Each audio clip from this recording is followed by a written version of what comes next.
मैं कभी उसे मेरे कारण कष्ट हो मैं ऐसा काम नहीं करूंगा सुशीला।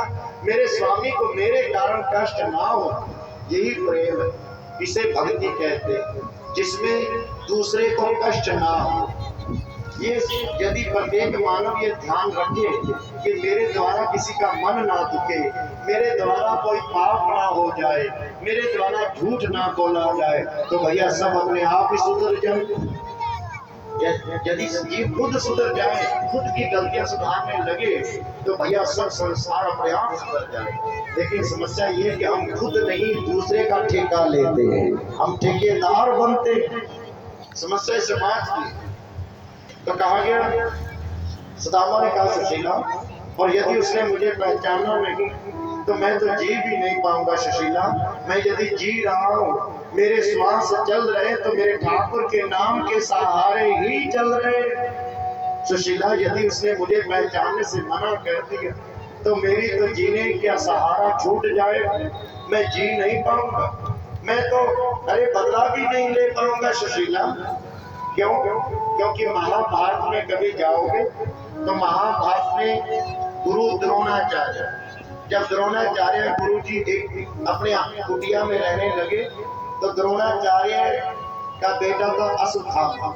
अश्वत्थामा एक दिन भूख से रो रहा था, तो द्रोणाचार्य की पत्नी ने कहा कि स्वामी जी, आपके बचपन का सखा है द्रुपद राजा, द्रुपद राजा और आप एक साथ इकट्ठे पड़े हो, जाओ द्रुपद राजा से अपने सखा से एक गाय गऊ ही ले आओ, ये बालक तो भूखा नहीं रहेगा।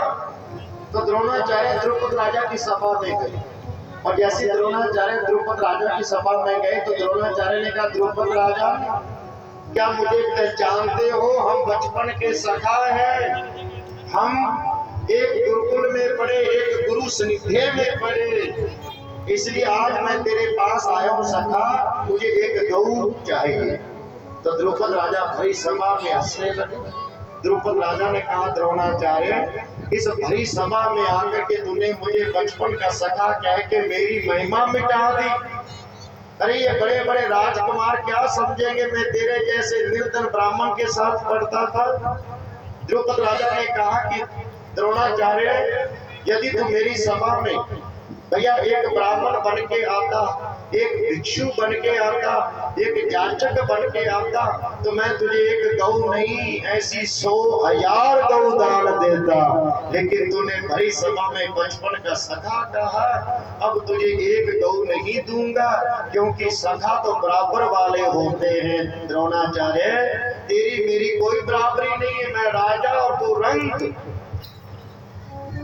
तो द्रोणाचार्य भरी सभा में लज्जित हो गए, और अब वापस जब घर की तरफ चले तो मन उदास है।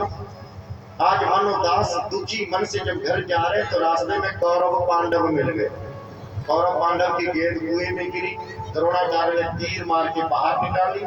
भीष्म पितामह मिले, और भीष्म पितामह ने द्रोणाचार्य से कहा कि आप हमारे बच्चों के गुरु बनो।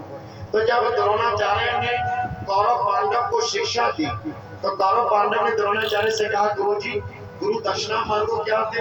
तो द्रोणाचार्य ने कौरवों से कहा कि जाओ द्रुपद राजा को बंदी बना के लाओ।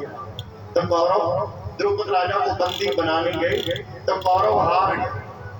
तो द्रोणाचार्य ने पांडवों से कहा कि जाओ पांडव, मेरी गुरु दक्षिणा में द्रुपद राजा को बंदी बना के लाओ। तो जैसे भैया पांडव द्रुपद राजा से युद्ध करने गए तो पांडवों ने द्रुपद राजा को भैया युद्ध में जीत लिया और रथ से बांध लिया।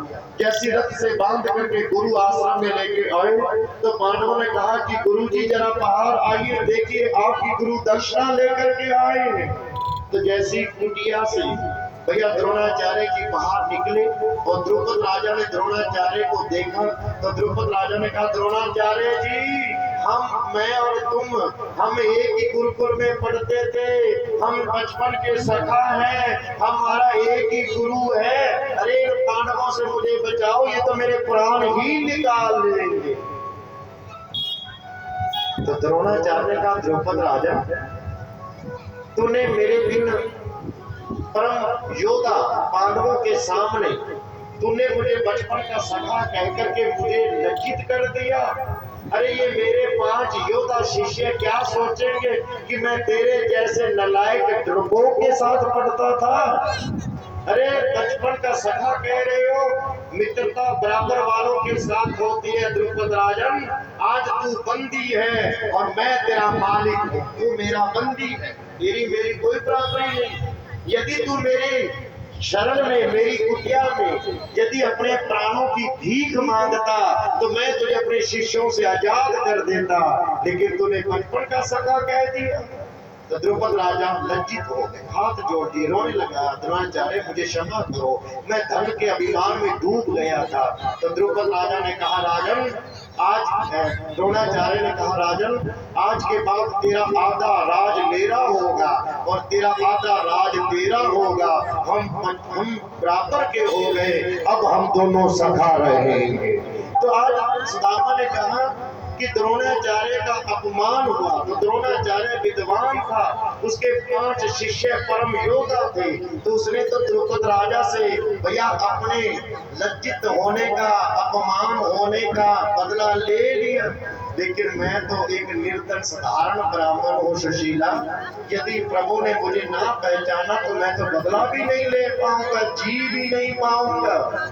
सुशीला ने कहा नहीं स्वामी, वो तो बड़े दयालु हैं, वो तो बहुत कृपालु आप जाएंगे, क्योंकि प्रभु में सबसे बड़ा गुण क्या है, भगवान में सबसे बड़ा गुण एक है, क्या है? बोले वो शरण में आए हुए जीव के अवगुण नहीं देखता। ध्यान से सुनना, ये बहुत बड़ी बात है। यदि भगवान थर्मामीटर लेके बैठ जाए तो कौन भव सागर पार करेगा? उसमें सबसे बड़ा गुण ये है कि वो शरण में आए हुए जीव के अवगुण नहीं देखता, जो आए वो सबको गले लगाता है, वो सबको अपनी